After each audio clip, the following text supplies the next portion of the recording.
For today, 102 out there at the Price Cutter Charity Championship, 102 but breezy on Saturday, and then on Sunday, 103. Hot for those golfers. We'll take a look at your full forecast in a few minutes. All right, Natalie, thanks. So if you do plan on going out there to the Price Cutter Charity Championship, plan accordingly. That's where we find my co-anchor Jesse Inman. He's live at day 2 of the tournament. Jesse, how are things looking out there this morning? You did pretty good, so I guess we owe you coffee now.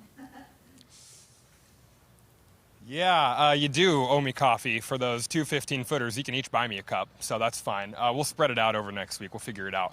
By the way, you did not see me there at the top of the broadcast. That was our newest team member. You'll meet him here in about 45 minutes or so. We'll introduce you to him. But for now, I want to bring in Jerald Andrews, the executive director of the Price Cutter Charity Championship. Jerald, good morning to you today. Now, Jerald, you've been the executive director here for quite a while. This is your final week. 27th year, final week. I'll be stepping down as CEO at the end of August, and we'll still be working for the hall for a few months, but kind of phasing out. So, yeah. How does it feel being here one last week? Real emotional.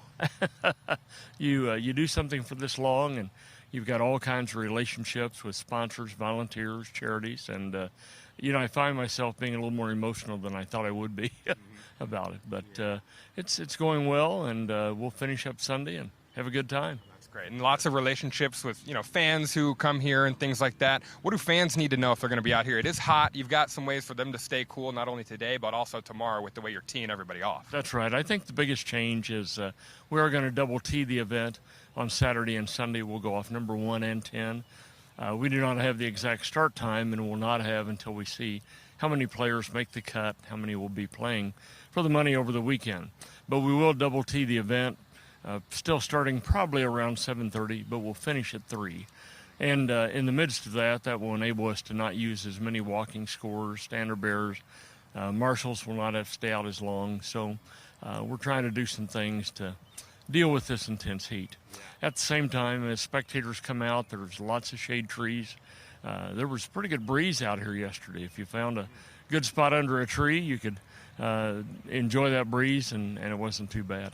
Yeah, and of course, while the golfers are out here sweating it out, fans trying to find a little shade, this is all going to benefit some charities, over 50 charities here locally for children alone benefiting here. And since 1990, almost $20 million has been raised for charities here in the Ozarks. Jerald Andrews, Executive Director for the Price Cutter Charity Championship, for one more week out here. Jerald, thanks for joining us. Thank you. Thank you. Jen, we'll send it back to you.